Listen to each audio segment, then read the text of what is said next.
Hey guys, welcome back to another long, slow drift through the dustier corners of history. If you're here, it probably means one of three things. You're a night owl, you're already in bed, or you're about to fall asleep listening to someone talk about rocks. All excellent choices. Tonight, we're going to wander across a windswept plain in southern England and ask a question that archaeologists have been fighting about for literally centuries. Who on earth built Stonehenge? And why do they keep dragging massive slabs of stone around like it was a fun weekend project? Before you start imagining druids in white robes chanting under the moon. Yes, we're going to get to that. Take a deep breath. Dim your screen. This is going to be slow, calm, mildly sarcastic, like a bedtime story your slightly cynical uncle might tell after a glass of wine. All right, picture it. Salisbury Plain, around 5,000 years ago. No highways, no buses of tourists with selfie sticks, just endless grassland and a scattering of small Neolithic communities who were, frankly, doing their best. People at this time weren't writing anything down yet. They weren't leaving us handy instruction manuals about how to move a 25-ton sarsen stone using Stone Age tech. So everything we know comes from bones, pottery, pollen, and some truly heroic amounts of speculation. Let's start with the builders themselves, the first group of anonymous geniuses who decided that life on a chilly plain needed a big stone circle. Archaeologists usually call them the Windmill Hill culture, after a site where some of their stuff was first dug up. These people were farmers, which is a polite way of saying they spent most of their lives digging, herding, and trying not to starve. They grew wheat and barley, raised cattle and pigs, and live in small communities with wooden houses. Imagine your entire neighborhood made of wattle and daub, smelling faintly of damp hay and goat. And yet, somewhere around 3100 BCE, a group of them started building an enormous earthwork, a circular ditch and bank about 100 meters across. This is what archaeologists call Stonehenge Phase 1. Exciting, right? Nothing like a good Phase 1 to get the blood pumping. Instead of giant stones, this first version was mostly earth and timber. They dug a big ring of holes, the famous Aubrey holes, named after a 17th century antiquarian who stumbled across them, and maybe stuck wooden posts in them, or stones, or something else we've since lost. The point is, the blueprint for Stonehenge started not with stone, but with dirt and sweat. Let's float for a moment into their world. These early Neolithic farmers had no metal tools, no wheels, no draft animals for heavy hauling. Everything had to be done with antler picks, stone hammers, and human muscle. Picture a crew of people hacking at chalk soil with deer antlers and hauling baskets of earth on their backs. It's not glamorous. It's basically CrossFit, but with worse shoes. But the thing about Stonehenge is that it wasn't built in a weekend or even a generation. It was a project that stretched across centuries, with different groups adding their own weird touches. After Phase 1's earthwork came Phase 2, sometime around 3000 BCE. People started burying cremated human remains in the Aubrey holes. About 50 individuals, give or take. Men, women, and children. This wasn't just a big circle of nothing. It was already a ritual space, maybe a cemetery, maybe something else entirely. We don't know. They didn't leave Yelp reviews. Now, the part everyone recognizes, the big stones, didn't show up until around 2600 BCE. That's when some bright spark decided, you know what, this ditch circle would look better with massive rocks. Specifically, with blue stones from Wales. Yes, Wales. The smaller stones at Stonehenge, each weighing about 2 to 4 tons, come from the Preseli Hills in Pembrokeshire, over 150 miles away. Let's pause on that. People with no wheels, no iron, and no horses managed to move dozens of multi-ton stones across rivers, hills, and forests. Because why not? How they did it? Endless debate. Some archaeologists think they used wooden sledges and rollers. Others think they floated them on rafts along the coast, and then up the River Avon. Some fringe theorists say glaciers did it for them, like a cosmic Uber Eats delivery. The truth is probably a mix of human ingenuity and sheer stubbornness. Whatever the method, it's an insane feat of logistics. Basically a prehistoric version of moving house, but every box weighs as much as a small elephant. So by about 2500 BCE, the builders had hauled in their blue stones and arranged them in a couple of concentric arcs inside the earthwork. Imagine standing there at dawn, seeing these strange dark stones in a sweeping curve. It must have looked like nothing else on the island. And then came the Saracens, the big boys. These are the iconic upright stones with lintels across the top, forming those recognizable trilithons. Each weighs up to 25 tons and comes from the Marlborough Downs, about 20 miles north. Compared to the blue stones, it's practically next door. The builders dragged, levered, and hammered them into place, shaping the tops to fit like giant mortise and tenon joints. It's shockingly sophisticated carpentry, except with rocks. Think about the time scale. The kids who helped drag the first blue stone might have been grandparents by the time the last Saracen was raised. This wasn't one generation's dream. It was a kind of rolling mega project, maintained and modified by a culture that thought in centuries. And unlike our modern mega projects, no one was billing over time. What was it for? Here we enter the land of speculation, which historians love almost as much as coffee. Some say it was a temple aligned with the movements of the sun and moon. The famous alignment with the summer solstice sunrise and the winter solstice sunset certainly isn't an accident. Others think it was a cemetery, a healing center, or a place for ancestor worship. The truth is probably some mix of all of these. The people who built Stonehenge weren't compartmentalizing life into religion and science the way we do. It was all one big cosmic stew. Now, let's talk about the people themselves. Thanks to modern bioarchaeology, which is a fancy way of saying testing ancient teeth for isotopes, we know the builders weren't just local farmers. Some of them came from far away. Burials at Stonehenge show individuals from Wales and possibly even farther. This wasn't just a village project. It was drawing people across Britain, maybe as a pilgrimage site.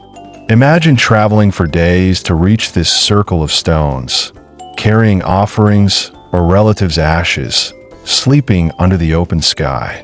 It's a long way from your Netflix queue. And because we're all a little nosy about prehistoric lifestyles, let's peek at their diet. The feasting remains near Stonehenge, especially at a site called Dynton Walls. Tell us they loved pork and beef. Tons of animal bones, many from young pigs, were found there. People were coming in large numbers to feast, probably timed with the solstices. It's the Neolithic equivalent of a giant barbecue/festival, except instead of a stage and a band, you had ritual pits and big stones. Dynton Walls itself was a huge settlement about 2 miles from Stonehenge, with timber circles that mirrored the stone one. Archaeologists think the timber circles represented the land of the living, and the stone circle represented the land of the dead. So the people would feast among the timber, then process to the stones with their dead, a kind of ceremonial journey from life to death. Or maybe that's just our romantic interpretation. Without written records, we're basically building Netflix documentaries out of dirt. By around 1400 BCE, Stonehenge reached its most complete form. The Saracen circle with lintels, the bluestone horseshoe, the altar stone. It stood like that for centuries. Later generations tinkered with it, moving stones, adding pits, burying more cremations. By the time the Bronze Age rolled around, the original meaning might already have been forgotten, like an abandoned cathedral or an old family group chat. Still there, but no one's sure why it started. Let's pause and take stock. We've got a site that took at least 1,500 years to build, using stones dragged from as far as 150 miles away, arranged with precise astronomical alignments, and used for rituals we can only guess at. And yet the builders left no written words, no grand inscriptions, nothing except bones and stones. That's either the ultimate power move, let them wonder, or just how prehistory works. And because no story about Stonehenge is complete without druids. No, the druids didn't build it. Sorry. The druids were an Iron Age priestly class, showing up about 2,000 years after Stonehenge was already old. They may have used it later, sure. They may have reimagined it, held ceremonies there, worn their fabulous robes. But the original builders were long gone. So next time you see a TV special with actors in white tunics waving torches, just remember, it's cosplay, not history. There's also a tendency to imagine prehistoric people as simple or primitive, as if they were wandering around bumping into trees. But look at Stonehenge, and you see a society capable of large-scale planning, engineering, and symbolic thinking.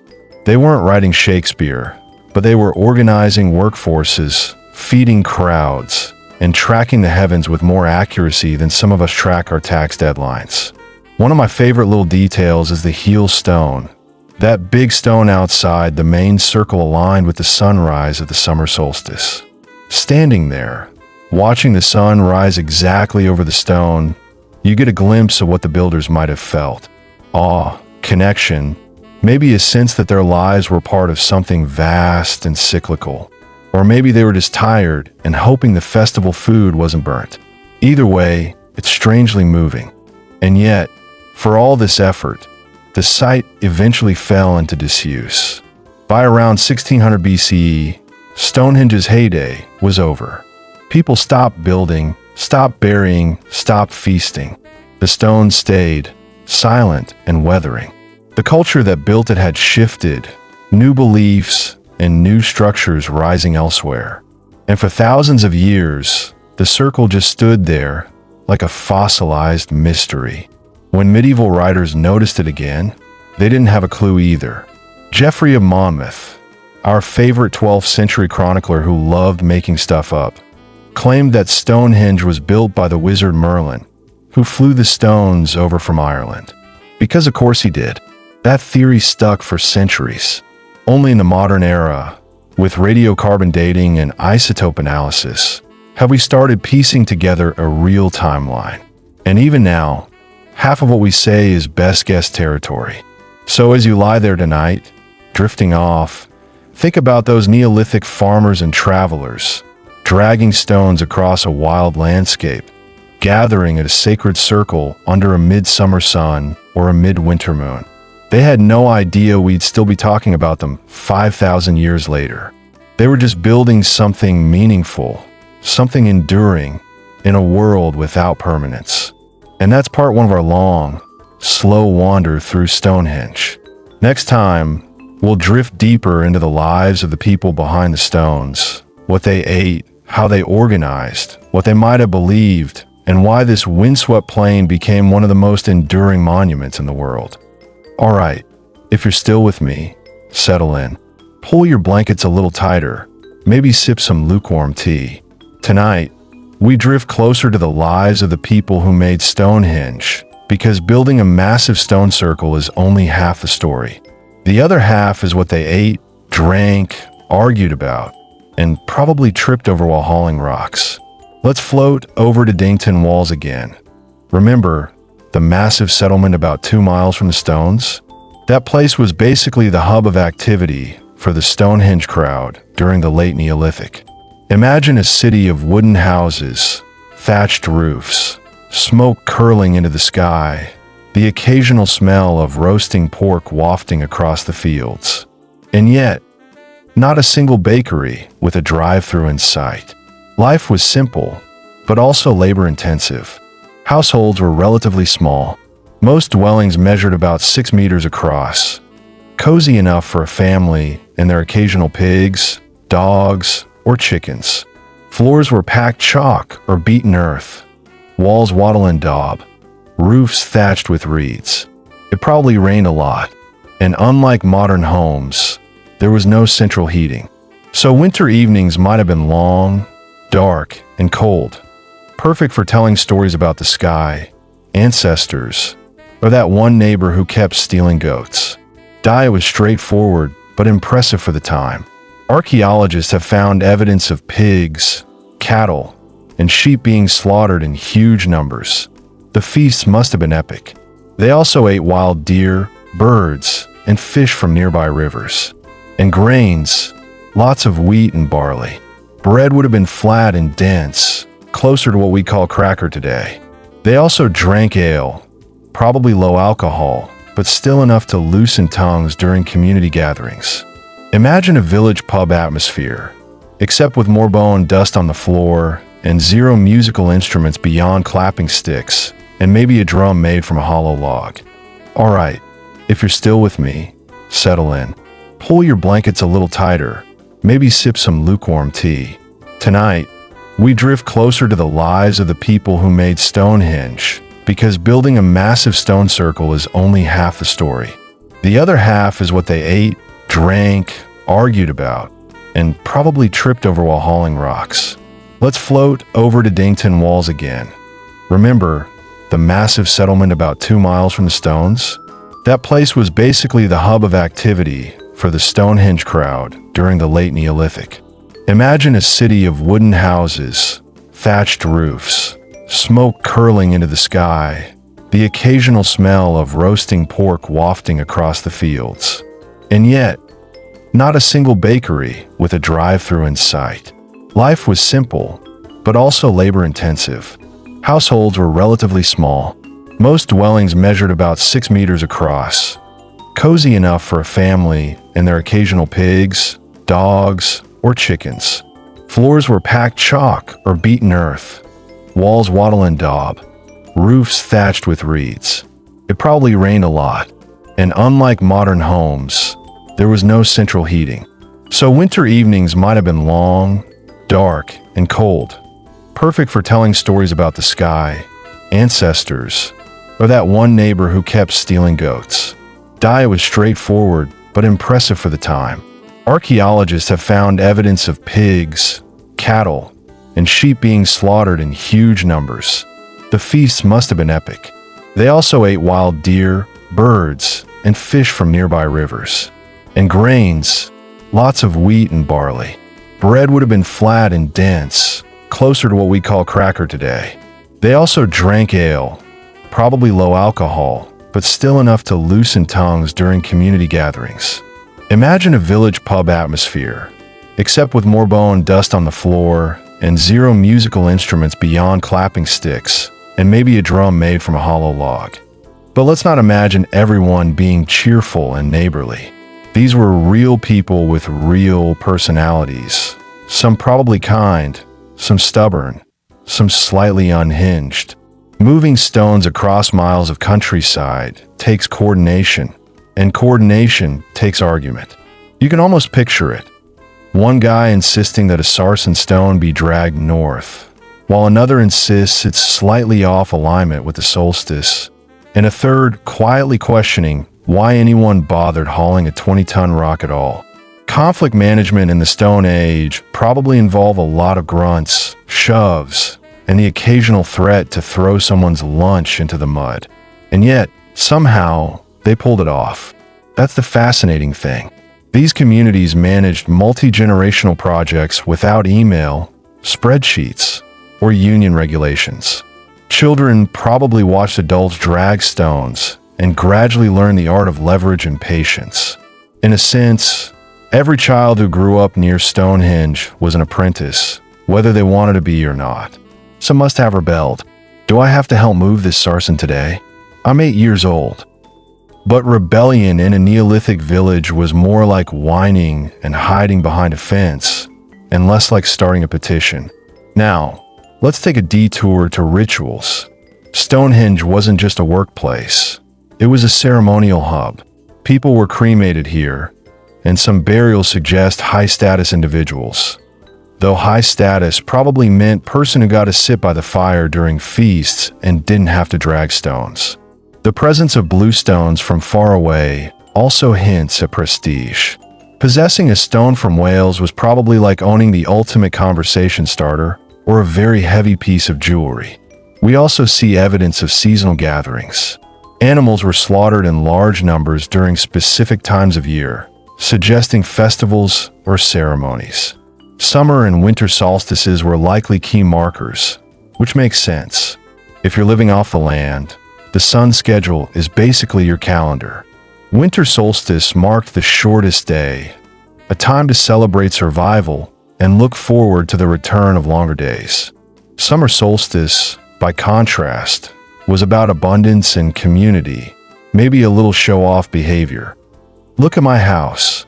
Look at my stone. Look at my perfectly cooked pork. Stone circles like Stonehenge also had social functions. Imagine the gatherings as a mix between ritual, celebration, and status display. Certain individuals may have had ceremonial authority, perhaps overseeing who could enter, who could perform rituals, and who was relegated to the sidelines. Without written records, we can't say exactly who these people were, but bones and isotopic analysis hint at mobility. Some individuals buried at Stonehenge came from distant regions, suggesting pilgrimages. People traveled far, carrying ash or offerings, joining in these ceremonies, and then returning home. It was a center of connection, a Neolithic social network, but with rocks instead of smartphones. Now, on the topic of construction again, and because we like repeating the amazing logistics, the bluestones were not particularly massive individually, but moving them over 150 miles is a story of stubborn persistence. Some researchers speculate they were first dragged on sledges to the coast, then floated on rafts along rivers and estuaries, then hauled over land again. And yet, the timeline was slow. It wasn't as if one team said, "We'll do this in a month."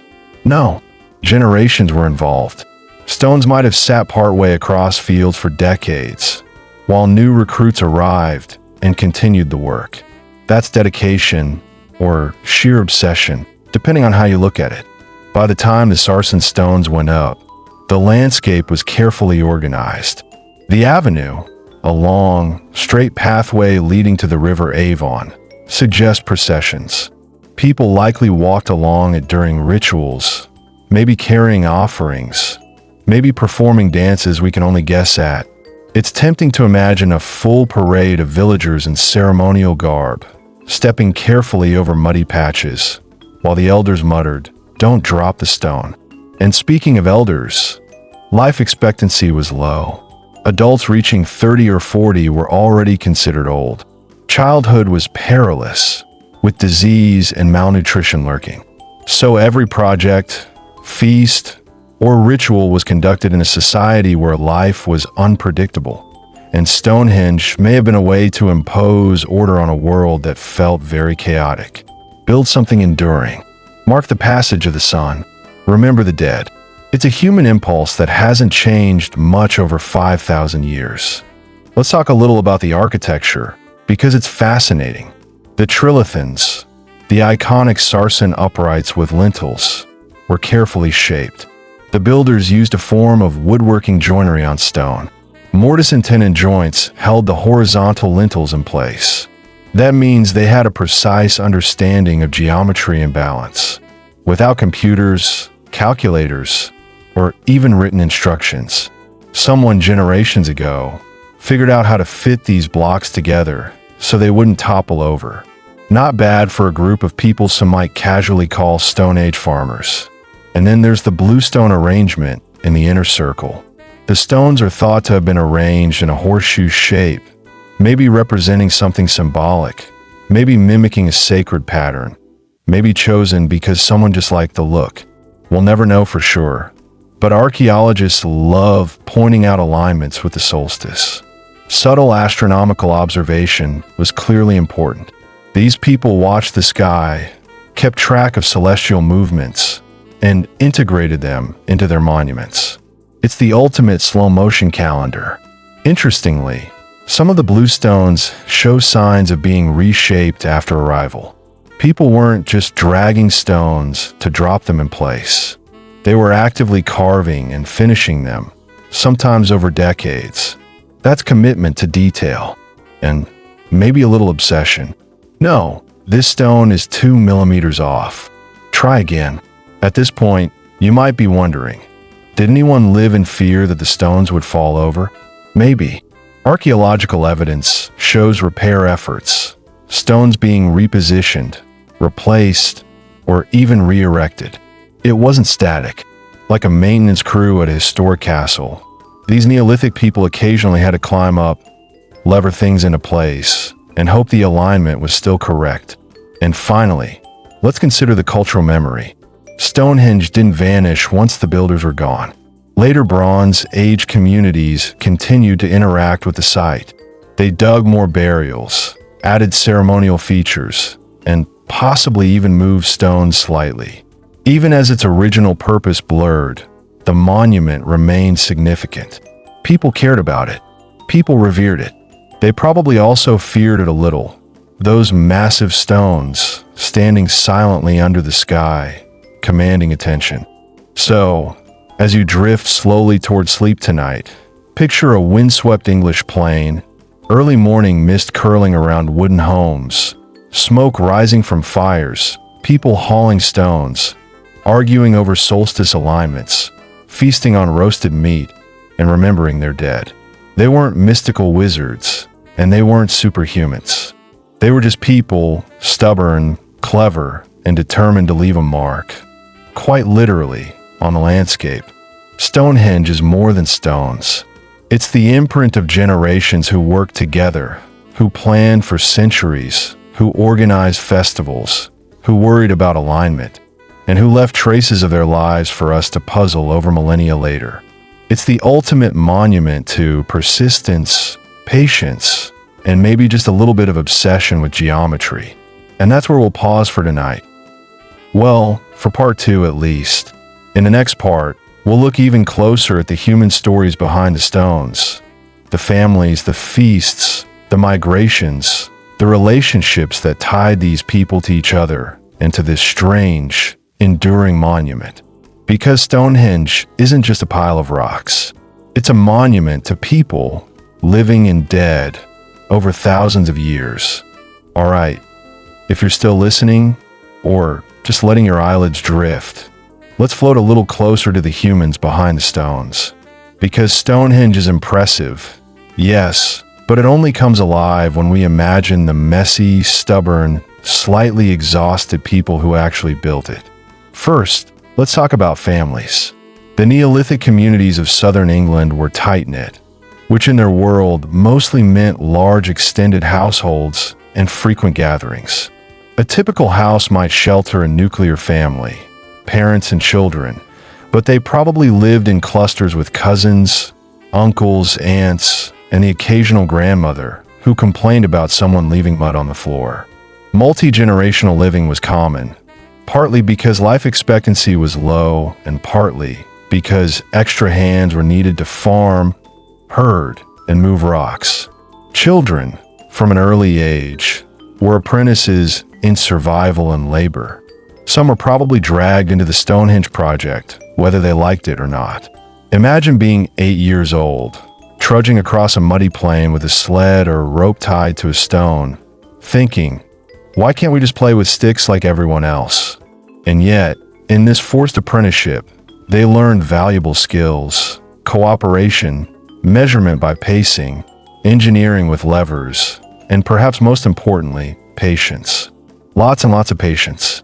Marriages in these communities were strategic, often linking distant groups. Isotopic analysis of Stonehenge burials shows individuals who weren't local. Some came from hundreds of miles away, even from what is now Wales. So, some of these people migrated for marriage, for ritual, or perhaps because their home villages were too small to support growing families. Imagine walking for days with relatives, livestock, maybe a small sled with personal possessions, to reach a community where the stones stand silent. No GPS, no trail markers, just hope, stamina, and probably a little bit of stubborn pride. The arrival of non-locals probably added an interesting dynamic. Someone from Wales shows up and sees locals arguing over the exact positioning of a blue stone. Why are we moving it 2 inches north? Asks the newcomer. Because the sun will rise in the wrong place, obviously, replies the resident, dead serious. And so the conversation continues, echoing across centuries. Food, of course, remains central to life.